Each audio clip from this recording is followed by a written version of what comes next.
Point second کا حصہ، یعنی انسٹنٹ ایسے ہے جیسے بندہ رات کو سوتا ہے اور جب نیند سے اٹھتا ہے تو وہ اس تمام پیریڈ کو بھول جاتا ہے کہ وہ کتنے گھنٹے سویا، 8 گھنٹے سویا، 10 گھنٹے سویا. اسی طرح جب یسوع مسیح ایمانداروں کو لینے آئے گا ریپچر کے دوران، تو ہم بھی جو ہیں جب مسیح کے ساتھ جی اٹھیں گے، جو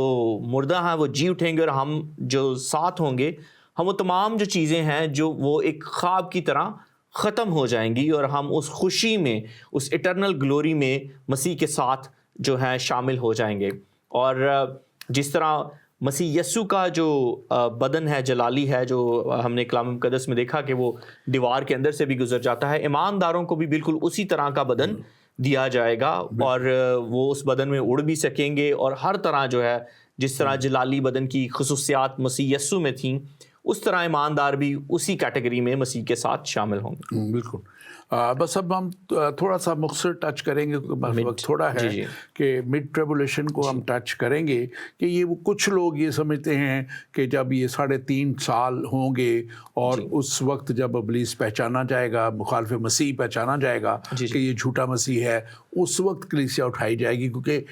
اس وقت دراصل مصیبتوں کا شروع ہوگا. تو ان کا کچھ یہ ایمان ہے. ہم اس کے تعلق سے میں ایک سادہ چیز میں نا اس کو بیان کر دیتا ہوں کہ جو مڈ ٹریبولیشن والے ہیں ان کا موقف یہ ہے جیسے آپ ایک کشتی میں جا رہے ہیں اور طوفان آ گیا. آپ نے طوفان میں آدھا رستہ طے کر لیا، اور آدھا رستہ طے کرنے کے بعد آپ کو خدا جو ہے وہ بچا لیتا ہے، اور آدھا طوفان ابھی ہے. جو ڈینیل نبی کی پروفیسی سے وہ جو ہاف ایئر لیتے ہیں 3.5 ایئر، اس کو وہ کہتے ہیں کہ 3.5 ایئر تک جو ہے ایماندار جو ہیں وہ اظہار ثانیوں سے گزریں گے. پھر مقدس متی کی انجیل 24ویں باب سے وہ ریفرنس لیتے ہیں، 24واں باب اس کی جیسے 24ویں بات میں ڈیٹیلز ہے، جیسے 15ویں آیت میں لکھا ہے، جب تم اس اجاڑ دینے والی مکروہ چیز کو جس کا ذکر دانیل نبی نے کیا ہے مقدس مقام پر کھڑا دیکھو، تو اس وقت جو یہودیہ میں ہو پہاڑوں پر بھاگ جائے. اور وہ ساری ڈیٹیل آگے یسوع مسیح بتاتے ہیں. تو لوگ اس ریفرنس کو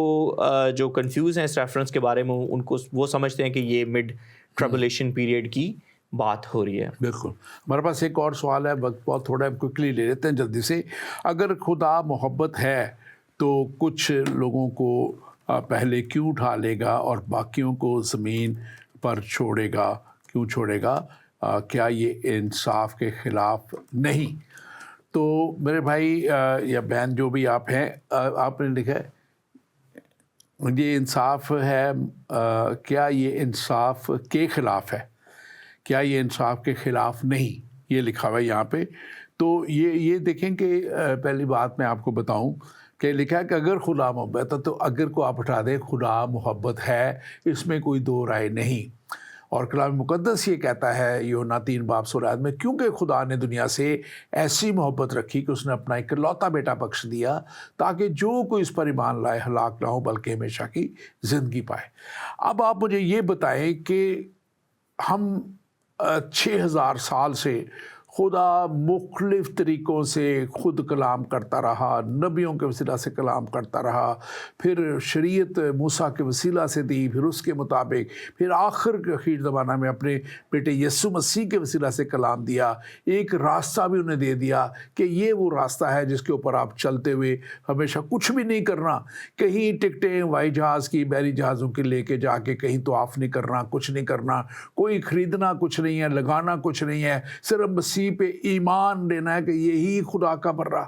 دنیا کے جہان کے گناہ اٹھا لے جانے کے لیے خدا نے بھیج دیا. آپ ہر سال برے کاٹتے رہتے ہیں، اور کئیوں کی تو توفیق ہی نہیں کہ وہ برے خرید سکیں، اور وہ تھوڑا گوشت لے کے ہی وہ کھا لیتے ہیں، لیکن ان کو تو قربانی کی توفیق ہی نہیں. تو یہ کیا خدا کا انصاف نہیں، عین محبت نہیں ہے کہ اس نے اپنے بیٹے کو ہی بھیج دیا کہ وہ ان کی جگہ قربانی دے دے؟ اور جب اس نے بیٹے کو بھیج دیا تو کیا خدا ہمارا اتنا ہی بے انصاف ہے کہ اب جو ایمان لے آئے ان کو بھی اور جو نہیں لائے ان کو بھی ایک ہی کٹہرے میں رکھے؟ وہ یہ خدا کا عین انصاف ہے. اور میں سمجھتا ہوں کہ یہی خدا کی خوبی ہے کہ جو اجر دینا بھی اسی کا کام ہے.